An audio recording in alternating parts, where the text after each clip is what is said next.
जंगल के गहरे इलाके में पास के गांव की ताकझांक करने वाली आंखों से छुपकर एक जर्जर झोपड़ी खड़ी थी, जिसे समय ने बहुत पहले ही भुला दिया था।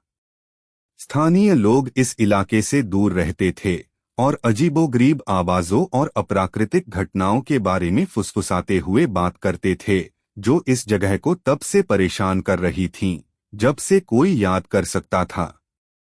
यह एक ऐसी जगह थी जहां कोई भी जाने की हिम्मत नहीं करता था, और फिर भी किसी अज्ञात कारण से एम्मा और उसके छोटे भाई लुकास ने एक भाग्यशाली शरद ऋतु की शाम को वहां जाने का फैसला किया। उन्होंने कहानियां सुनी थीं उस झोपड़ी के बारे में जो कभी घर हुआ करती थी, लेकिन अब अपने पुराने रूप का सिर्फ एक भयानक आवरण रह गई है। अपने बेहतर निर्णय के बावजूद जोड़े ने इसे तलाशने का फैसला किया। वे एक रोमांच की तलाश में थे, कुछ ऐसा जो नींद से भरे गांव में जीवन की एक रास्ता को तोड़ दे। उन्होंने अपने बैग में स्नैक्स और टॉर्च पैक किए, झोपड़ी के रहस्यों को उजागर करने के लिए उत्सुक थे। जैसे जैसे वे घने जंगल से गुजरते गए, सूरज की रोशनी फीकी पड़ने लगी, घने पेड़ों पर लंबी परछाइयां पड़ने लगीं। हवा भारी हो गई और पक्षी शांत हो गए, मानो जंगल ने अपनी सांस रोक रखी हो। जल्द ही उन्होंने खुद को झोपड़ी के सामने खड़ा पाया। लकड़ी की संरचना टेढ़ी थी, एक तरफ थोड़ी झुकी हुई थी, जैसे कि वह सालों के वजन के नीचे झुकी हुई थी। पेंट बहुत पहले ही उखड़ चुका था, जिससे नंगी लकड़ी धूसर और टुकड़े टुकड़े हो गई थी। दरवाजा थोड़ा खुला हुआ था, हवा में धीरे धीरे हिल रहा था। एम्मा ने गहरी सांस ली। यह सिर्फ एक पुरानी झोपड़ी है, डरने की कोई बात नहीं है। दूसरी ओर लुकास इतना निश्चित नहीं था। यह गलत लगता है। मुझे नहीं पता कि हमें अंदर जाना चाहिए या नहीं। लेकिन एम्मा, जो हमेशा बहादुर होती है, ने दरवाजा खोला। यह जोर से चरमराया, मानो उनके घुसपैठ का विरोध कर रहा हो। अंदर हवा नम और सड़ांध भरी थी, फर्श धूल की मोटी परत से ढका हुआ था। उनकी टॉर्च की मंद रोशनी में फटी हुई चादरों से ढका पुराना फर्नीचर और दीवारों पर बने अजीब निशान दिखाई दे रहे थे, खरोंचें, गहरी और आसमान, जैसे कि किसी ने या किसी चीज ने लकड़ी को बेतहाशा खरोंचा हो।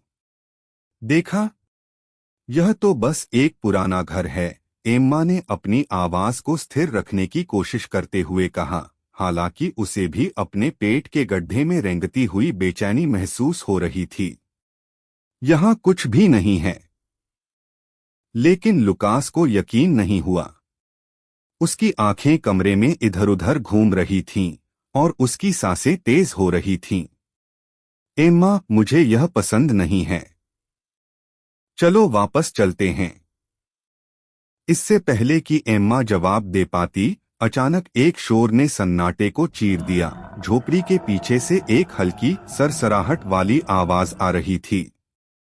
ऐसा लग रहा था जैसे कोई या कुछ अंधेरे में हिल रहा हो। क्या तुमने सुना? लुकास ने फुसफुसाते हुए कहा, उसकी आवाज कांप रही थी। एम्मा का दिल धड़कना बंद हो गया।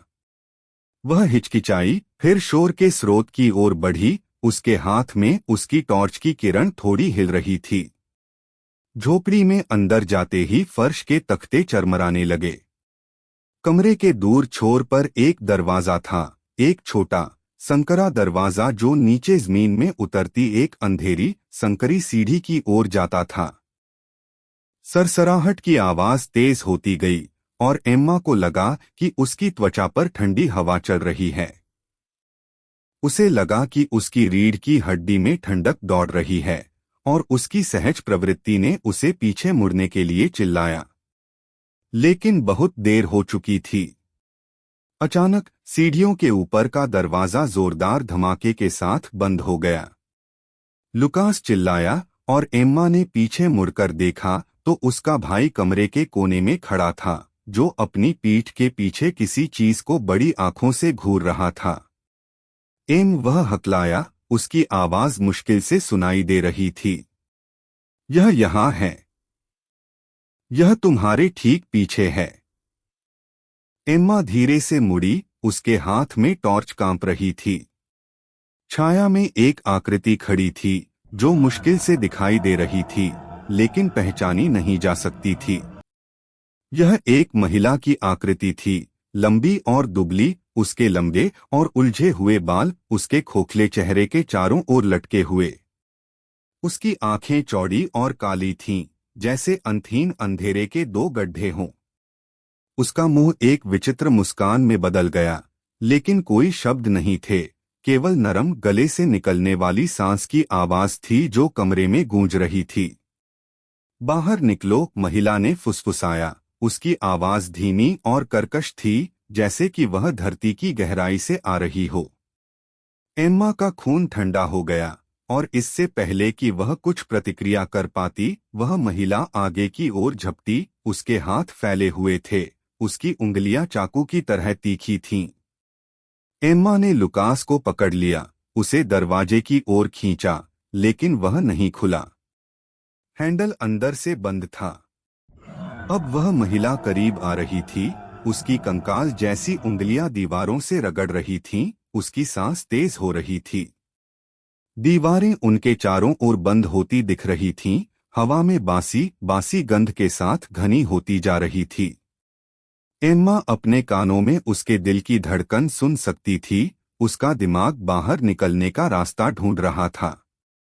हताश होकर एम्मा मुड़ी और लुकास को अपने साथ घसीटते हुए संकरी सीढ़ियों से नीचे उतरी। वे नीचे अंधेरे में ठोकर खाते हुए चले गए, लेकिन जब वे नीचे पहुंचे तो उन्हें बहुत देर हो गई कि बेसमेंट एक मृत अंत था। वहां जाने के लिए कोई जगह नहीं थी।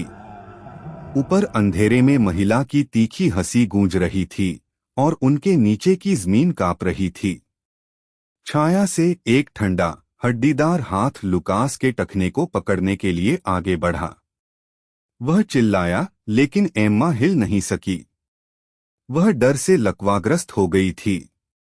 मेरे साथ रहो, आवाज फुसफुसाती थी। महिला के शब्द उनके चारों ओर तनों की तरह घूम रहे थे।